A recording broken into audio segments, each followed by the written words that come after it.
সুপ্রভাত সবাইকে। তো আবারও এই বছরের শেষ আমরা সুন্দরবন সফর করছি, ক্যানিংয়ে দাঁড়িয়েছি। তবে আপনাদের গ্যারেন্টি দিয়ে বলছি এই বছরের বা এই সময়ের সুন্দরবন সফর কিন্তু একটু অন্যরকম হবে, আপনারা সেটা দেখতে থাকুন। সুন্দরবন একটা জায়গা নয়, একটা অনুভব। এই জঙ্গল, এই নদী, এরা দিনের আলোয় যেমন সুন্দর, রাতে ততটাই অচেনা। তো আমরা এখন লঞ্চে উঠে গেছি। ভেতরটা খুবই সুন্দর, একটা স্পেসিয়াস লঞ্চটা। পবিত্রতা এসে শুয়ে পড়েছে, এই দেখুন। আজকে রাত্রিবাস লঞ্চের মধ্যেই। এর আগে অবশ্য আমরা সুন্দরবন এসেছি, সেসব গল্প আগের ব্লগে আছে। কিন্তু আজকের যাত্রাটা একটু আলাদা, কারণ আজ আমরা থাকছি নদীর বুকে, একটা বোটে, মাঝ নদীতে। সূর্যাস্ত শুরু হয়ে গেছে, একটু পরেই অন্ধকার হয়ে যাবে, আর তারপরে কিন্তু এখন অমাবস্যা। তো এটা হচ্ছে সোনাখালী মার্কেট। আমরা সোনাখালী মার্কেটে একটু ঘুরবো, কারণ আমাদের বোটটা এসে দাঁড়িয়েছে এখানে। শ্রীকৃষ্ণ ট্যুর অ্যান্ড ট্রাভেলসের সঙ্গে যাত্রা শুরু করব সোনাখালী থেকে। বোট ছাড়ার আগে কাঁচা বাজার, টাটকা মাছ, কাটাকাটির শব্দ, আর চারপাশে জীবনের স্বাভাবিক ব্যস্ততা।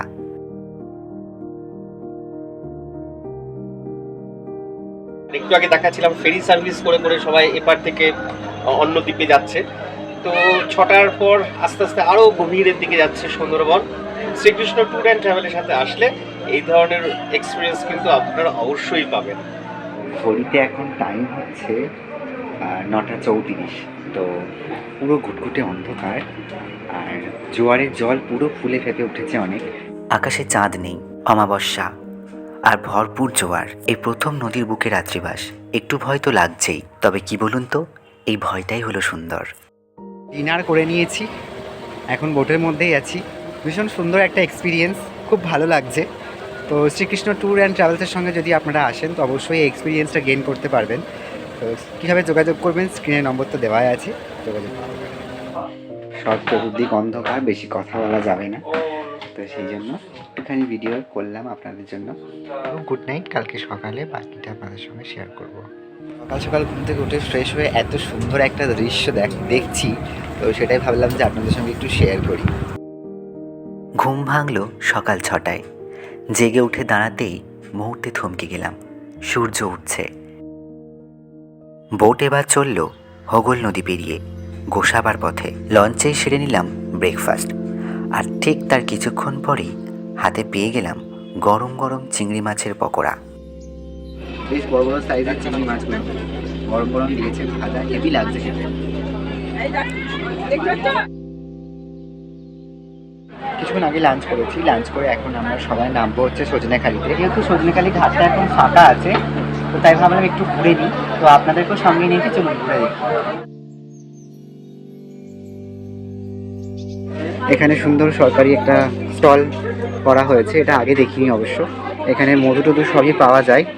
সুন্দর হাতের কাজগুলো দেখুন, ব্যাগগুলোও খুব সুন্দর সুন্দর হাতের কাজগুলো।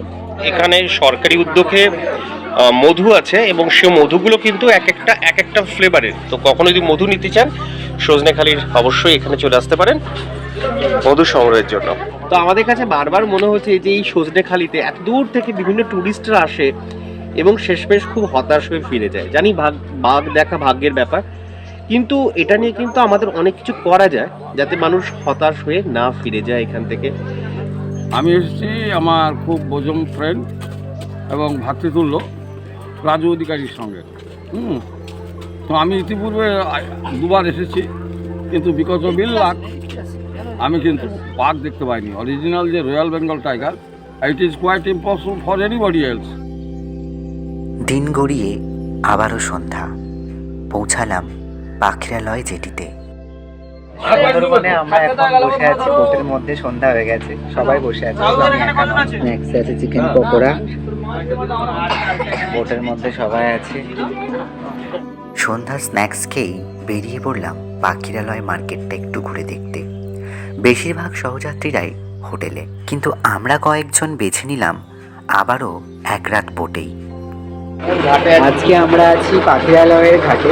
তো এখন এখানে হবে ডিনার, তারপর ডিনারটা সেরে নাচ নদীতে চলে যাবে। ওখানে আবার আজকে রাত্রি। এক্সপিরিয়েন্স কেমন? সুপার। এই যে ইনি আজকে আমাদেরকে নামতে দেয়নি বোট থেকে, না অনেক পরে নামতে দিয়েছে।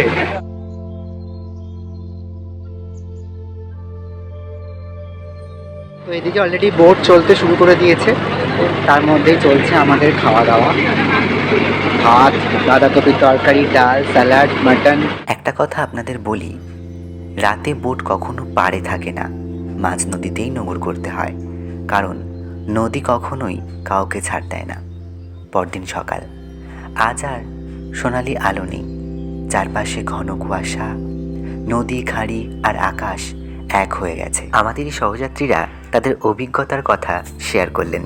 হোটেলের মধ্যে থাকা বলতে এত সুন্দর জায়গা, মানে বোটের মধ্যে পুরো হোটেলের মতন রুম, অ্যাটাচ বাথরুম, খুব সুন্দর জায়গা আমাদের হোটেলের মধ্যে। এর পরিষেবাও খুব ভালো।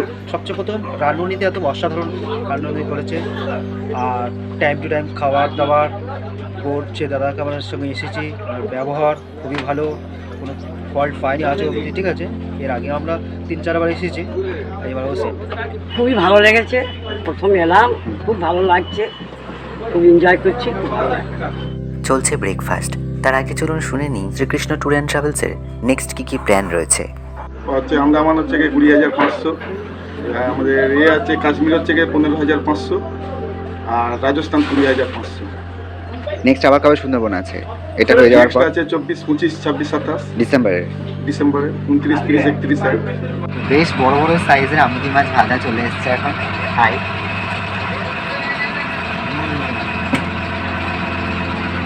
আর এখন আমরা এসে পৌঁছালাম ঝড়খালিতে। এখানেই টাইগার রেস্কিউ সেন্টার।